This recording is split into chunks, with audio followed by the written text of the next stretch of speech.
Dios espera en el altar. Es trigo de nuestros campos, racimos de nuestras viñas. En nosotros se cumple la promesa del Señor: donde quiera que estén reunidos en mi nombre, allí estoy yo en medio de ustedes. Así permanecemos en Él y Él en nosotros.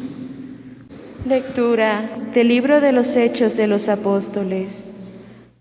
Cuando Pablo regresó a Jerusalén, trató de unirse a los discípulos, pero todos le tenían miedo, porque no creían que se hubiera convertido en discípulo. Entonces, Bernabé lo presentó a los apóstoles y les refirió cómo Saulo había visto al Señor en el camino, cómo el Señor le había hablado y cómo él había predicado en Damasco, con valentía, en el nombre de Jesús. Desde entonces vivió con ellos en Jerusalén, iba y venía, predicando abiertamente en el nombre del Señor. Hablaba y discutía con los judíos de habla griega, y estos intentaban matarlo. Al enterarse de esto, los hermanos condujeron a Pablo a Cesarea y lo despacharon a Tarso. En aquellos días, las comunidades cristianas gozaban de paz en toda Judea, Galilea y Samaria, con lo cual se iban consolidando, progresaban en la fidelidad a Dios y se multiplicaban, animadas por el Espíritu Santo. Palabra de Dios.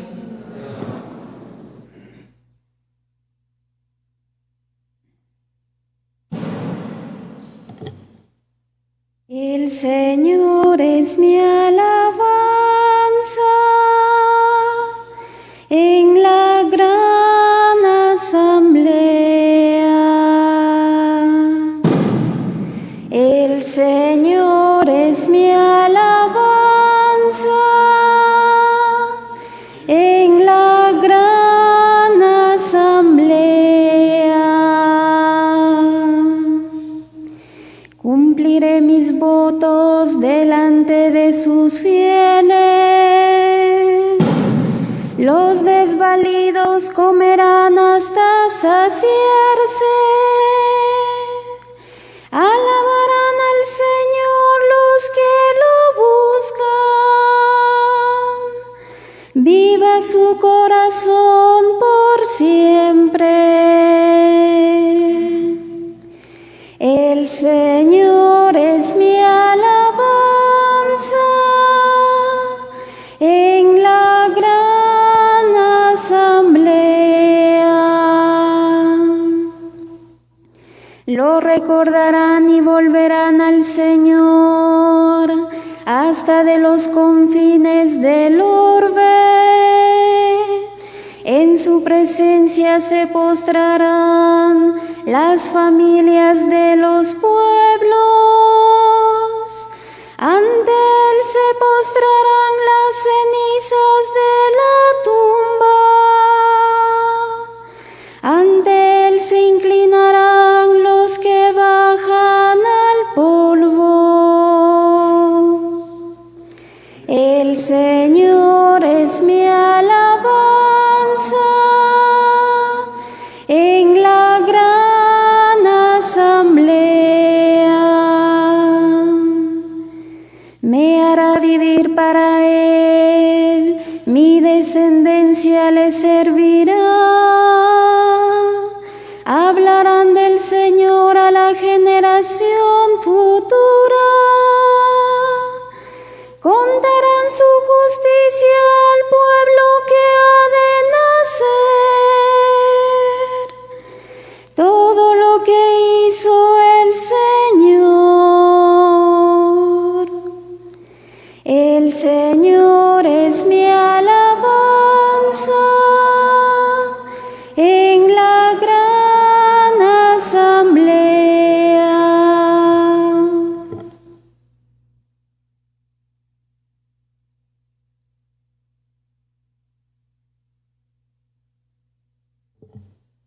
Lectura de la primera carta del apóstol San Juan. Hijos míos, no amemos solamente de palabra, amemos de verdad y con las obras. En esto conoceremos que somos de la verdad y delante de Dios tranquilizaremos nuestra conciencia de cualquier cosa que ella nos reprochare. Porque Dios es más grande que nuestra conciencia y todo lo conoce. Si nuestra conciencia no nos remuerde, entonces, hermanos míos, nuestra confianza en Dios es total. Puesto que cumplimos los mandamientos de Dios y hacemos lo que le agrada, ciertamente obtendremos de Él todo lo que le pidamos. Ahora bien, este es su mandamiento, que creamos en la persona de Jesucristo, su Hijo, y nos amemos los unos a los otros conforme al precepto que nos dio. Quien cumple sus mandamientos permanece en Dios y Dios en él. En esto conocemos por el Espíritu que Él nos ha dado, que Él permanece en nosotros. Palabra de Dios.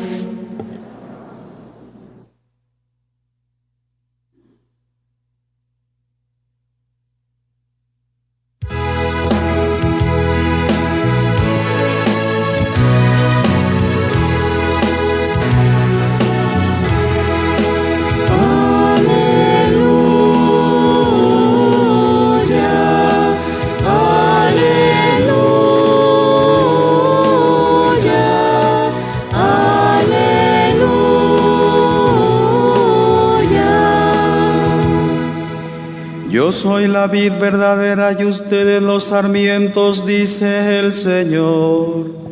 Si permanecen en mí y yo en ustedes, darán fruto abundante.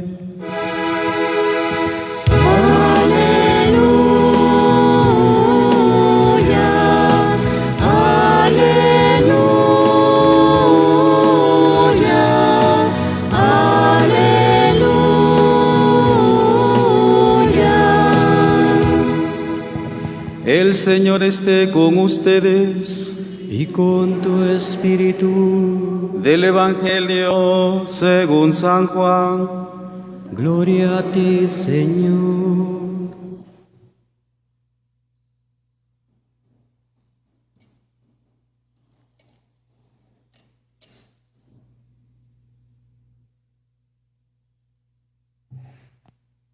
En aquel tiempo, Jesús dijo a sus discípulos: Yo soy la verdadera vid y mi Padre es el viñador. Al sarmiento que no da fruto en mí, Él lo arranca, y al que da fruto lo poda para que dé más fruto. Ustedes ya están purificados por las palabras que les he dicho. Permanezcan en mí y yo en ustedes. Como el sarmiento no puede dar fruto por sí mismo si no permanece en la vid, así tampoco ustedes si no permanecen en mí. Yo soy la vid, ustedes los sarmientos. El que permanece en mí y yo en él, ese da fruto abundante, porque sin mí nada pueden hacer. Al que no permanece en mí se le echa fuera como al sarmiento y se seca. Luego lo recogen, lo arrojan al fuego y arde. Si permanecen en mí, mis palabras permanecen en ustedes, pidan lo que quieran y se les concederá. La gloria de mi Padre consiste en que den mucho fruto y se manifiesten así como discípulos míos. Palabra del Señor. Gloria a ti, Señor Jesús.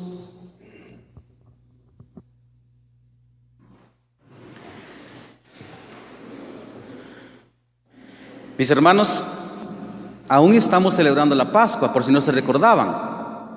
Estamos celebrando aún la resurrección.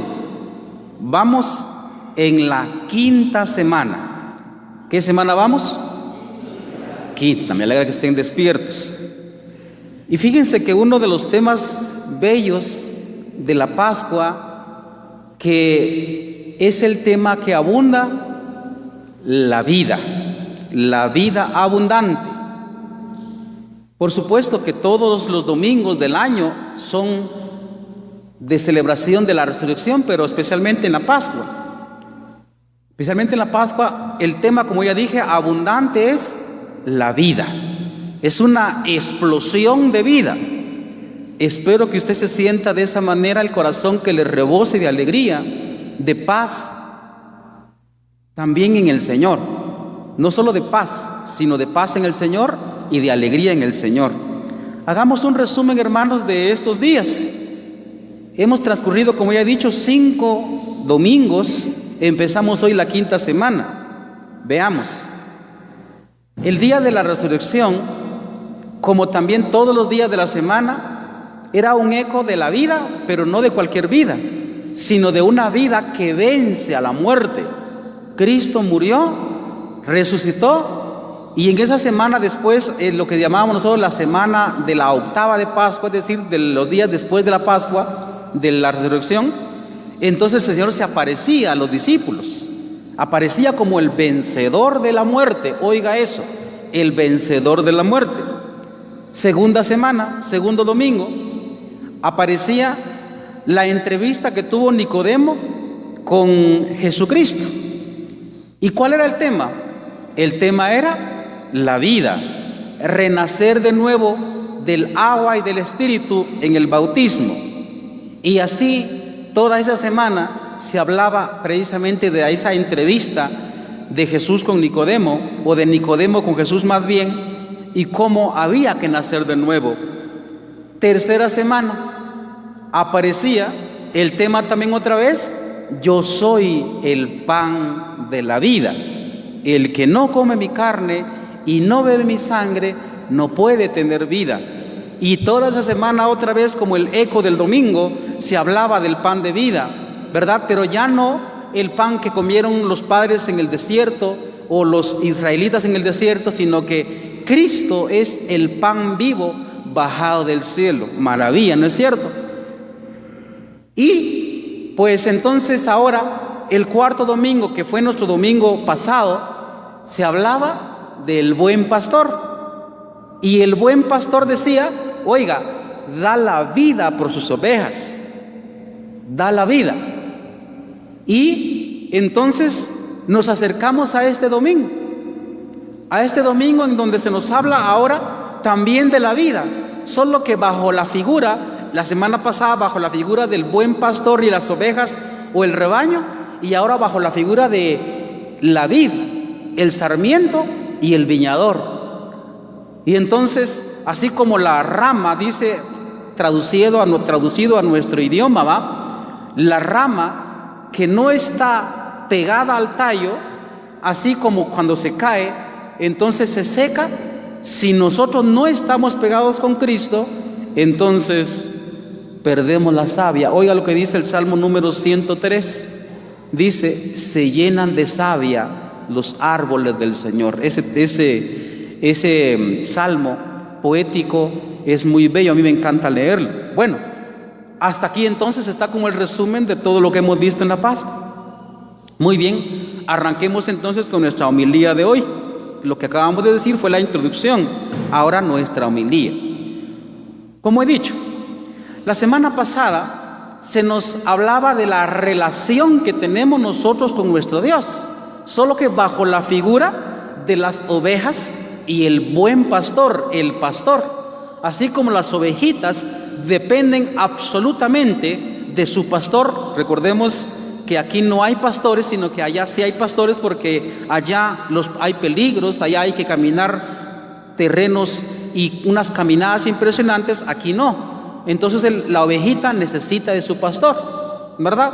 Entonces hay una mutua relación entre la ovejita y el pastor. La ovejita siente seguridad plena cuando ve a su pastor con su vara y su cayado. El Señor es mi pastor, nada me falta, en verdes praderas me hace recostar. Es la relación de la ovejita con su pastor, bellísima. Hoy, como dijimos, tenemos esta comparación, esta alegoría, se dice también, de la vid y los sarmientos y el viñador. Aquí hay que hacer una explicación porque lastimosamente no logramos como penetrar eso. A nosotros no nos viene a la cabeza inmediatamente qué significa eso, porque nuestra cultura nuestra cultura no es de sembrar viñedos, ni vino, ni de viñadores. No nos viene a la cabeza, ¿verdad? Porque el vino es una bebida pues muy natural allá en aquella tierra. En el caso de nosotros la bebida como natural es el café, ¿no? El café. Podríamos hacer una aplicación. Entonces, pues, mi padre es el cafetero, ¿no? El que está cuidando el café. Yo soy el tronco y ustedes son las ramas y las que tienen que dar frutos en el café. Eso como que ya lo entendemos mejor, ¿no? Ahora bien, ¿por qué habla de la vid verdadera? No solo de la vid, sino de la vid verdadera. Porque en aquel pueblo antiguo, entonces Israel tenía como la personificación de la vid al templo. Porque como dijimos hace 8 días también, el pueblo de Israel se identifica como rebaño de Cristo, se identifica como la viña de Cristo.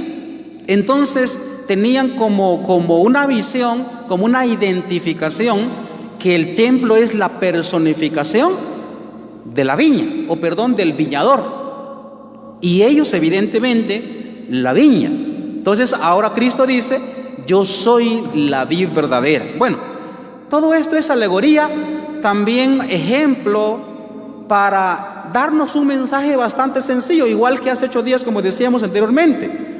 Anteriormente se decía nada más que la relación que tenemos nosotros con el pastor o con Dios, ¿verdad? Nada más es eso. Y que también de alguna manera somos pertenecientes a nuestro Dios, pertenecemos a Dios nada más. Ovejas de Jesús se dice, ¿va? Y como decía otra vez, ahora está bajo esta alegoría de la viña y el viñador. Pero el mensaje de fondo es, hermanos, aquí lo siguiente. Vamos a pasar ahorita examen para despertarnos. Voy a leer la última parte de la segunda lectura. Voy a leer otra vez el Evangelio y ustedes por favor van a la casa de qué verbo es el que se menciona más, ¿ok? ¿Qué verbo? Por favor escuche la última parte de la segunda lectura. Dice, atención, porque este es examen y quiero que contesten varios, no solo uno por ahí. Quien cumple, decía San Juan, sus mandamientos, permanece en Dios y Dios en él.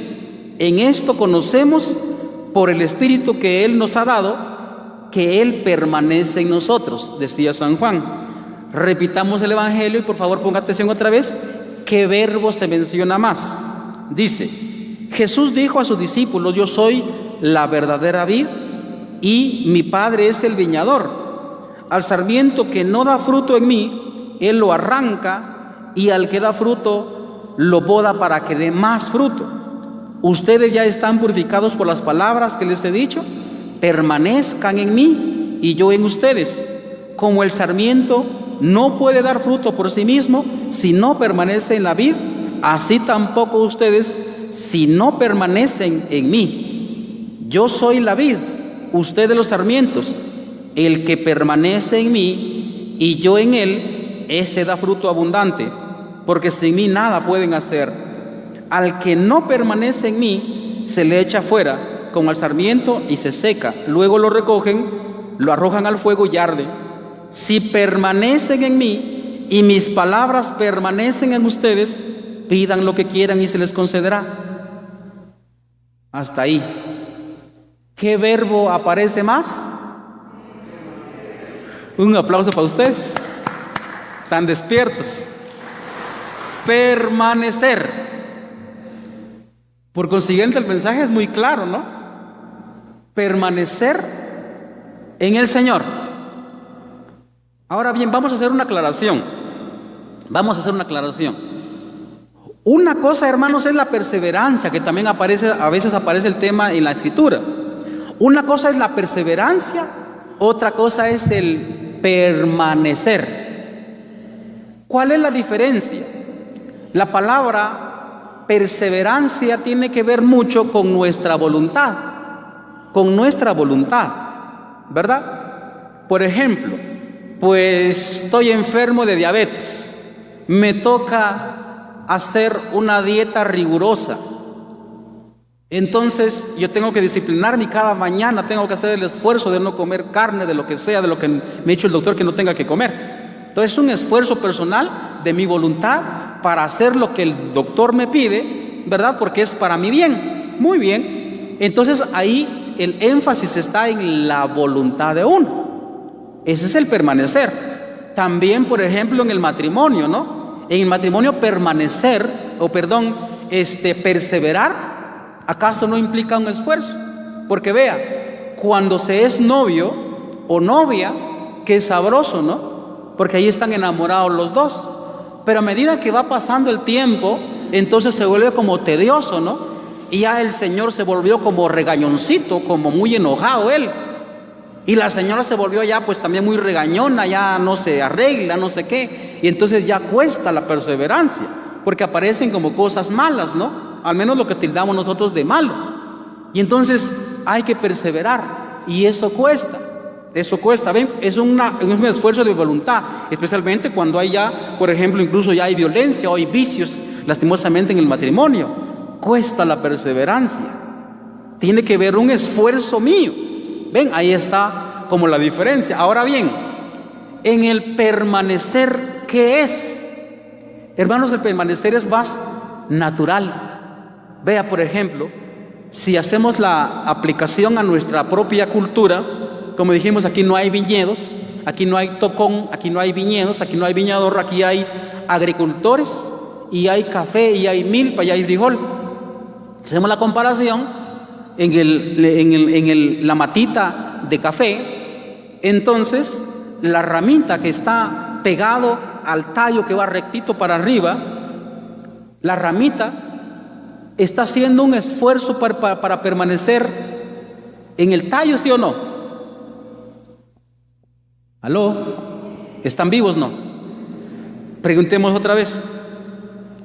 La ramita está haciendo un esfuerzo para permanecer en el tallo del café. No, es natural, ahí está. Es natural. Esto es lo que quiere decir Jesucristo.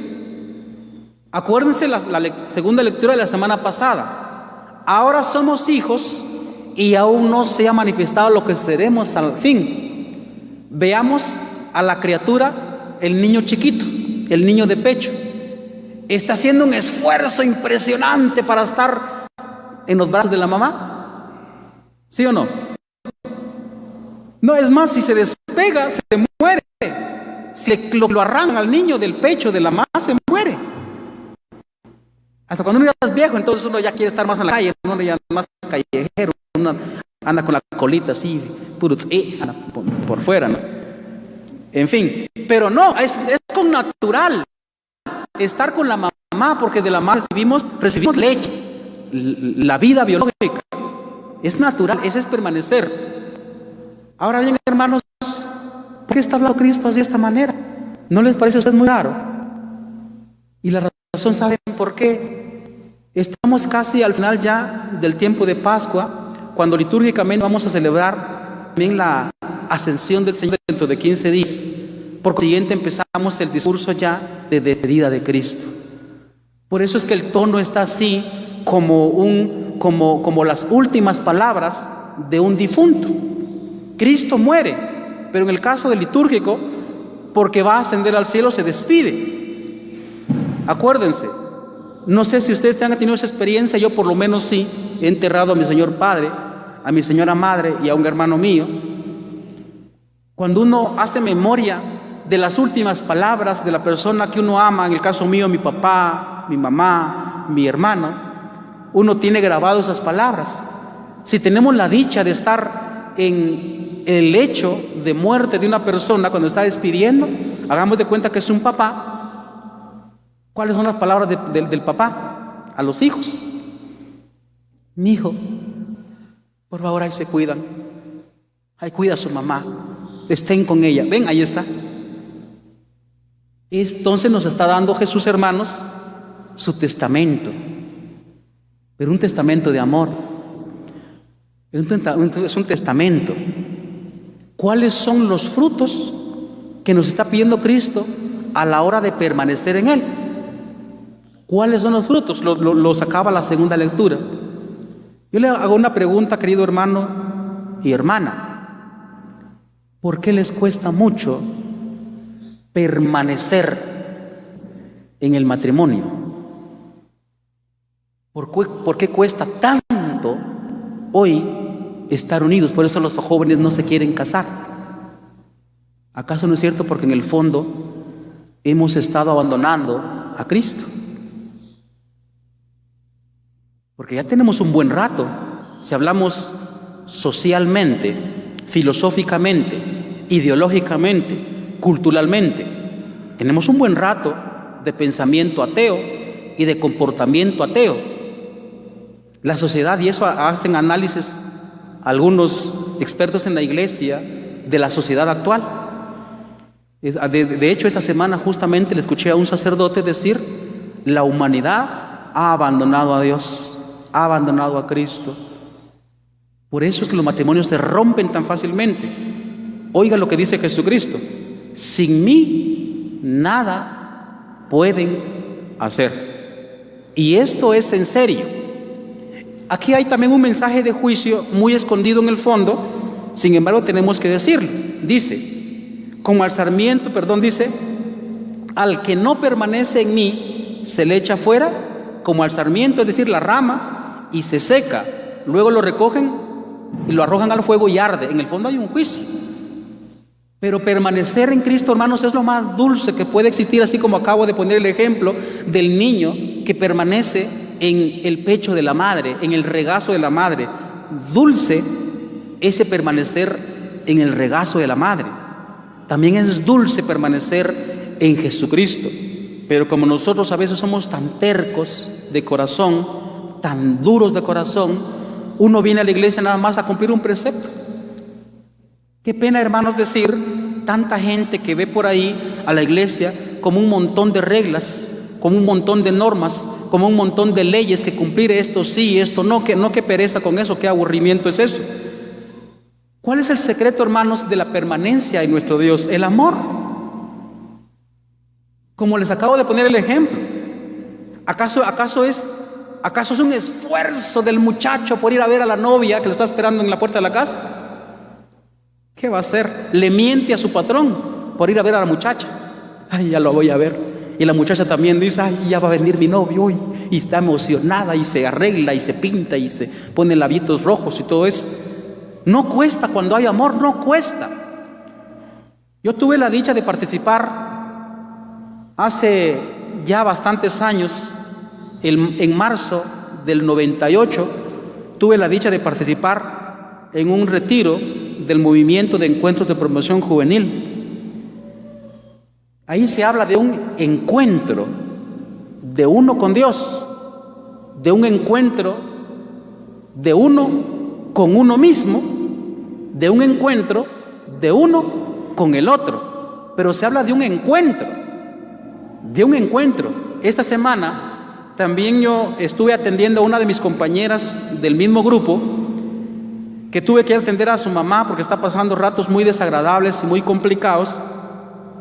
Y entonces ella me abrió su corazón y me decía también: padre, me decía, yo cuando participé en mi encuentro, ese día yo no lo olvido, porque me cambió la vida y me costó esto, me costó lo otro, pero cuando me encontré con Cristo ya nunca lo pude dejar y abandoné a mi familia para ir a predicar. Ya no me mantenía en la casa, es que yo no podía estar en la casa así quieta, decía ella. Es un encuentro con Cristo, cuando uno tiene una experiencia con el mismísimo Cristo, cuando uno escucha su voz. Mis ovejas escuchan mi voz, decía Jesucristo la semana pasada. Uno ya nunca puede abandonar a Cristo. No se trata de reglas. Ese es el secreto de la permanencia en Cristo. Y ahí es donde uno puede dar fruto. Los frutos deben ser de amor. De los frutos deben ser de amor. ¿Cuáles son los frutos? Lo que ya dije. Por ejemplo, en la sociedad, la célula básica, como se dice, de la sociedad es el matrimonio, la familia. ¿Por qué tanto horror? ¿Por qué tanto esfuerzo por mantenerse juntos? Porque hemos abandonado en el fondo a Cristo. Los matrimonios están viviendo humanamente nada más. Y como viven humanamente nada más, no corre savia de Cristo, no corre savia del Espíritu Santo en las venas del matrimonio. Y por eso muy fácilmente son como ramas desgajadas que se secan fácilmente. Los frutos del amor de los hijos, los frutos del amor de la paz, todo eso son frutos que deberían abundar en nuestra sociedad, de una sociedad que se dice cristiana. Se dice, otra cosa es serlo. Todos esos frutos tienen que observarse allá afuera. En la antigua cristiandad, es decir, los orígenes del cristianismo, los primeros cristianos se distinguían, hermanos, de los que no lo eran. Miren cómo se aman. Hay una historia famosa de un emperador, el emperador Juliano el Apóstata. Yo leí este libro, ya la parte final dice: venciste Galileo. Él se resistía a creer en Cristo, pero le persuadía a ver cómo se amaban las familias cristianas. Ve cómo se aman. Y entonces ese, en el hecho de muerte, no quiere aceptar a Cristo porque no quiere aceptar, porque él piensa en el fondo de que por los cristianos el imperio se está cayendo. Pero cuando muere Juliano el Apóstata, entonces dice: venciste Galileo, es decir, se le metió Cristo en el corazón porque veía a los cristianos cómo se amaban, veía la diferencia del que no era cristiano y del que sí lo era, veía cómo se amaban, y eso le penetró el corazón a un emperador que no quería aceptar a Cristo y se resistía a creer, pero al fin y al cabo se le metió en el alma por el testimonio, los frutos de amor que los cristianos habían dado por ahí. Eso es lo que Cristo quiere de nosotros: permanezcan en mi amor. Repito una vez más, es el testamento de Cristo, permanecer en el amor de Él. Sin mí nada pueden hacer. Permanezcamos en Cristo, experimentemos su amor, no solo la letra.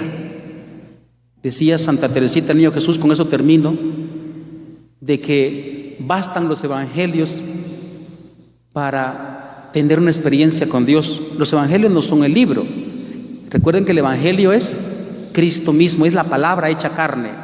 Tener un encuentro con Cristo es lo que va a hacer de que uno permanezca con Él y que uno dé frutos maravillosos de amor, de paz, de tranquilidad en la sociedad.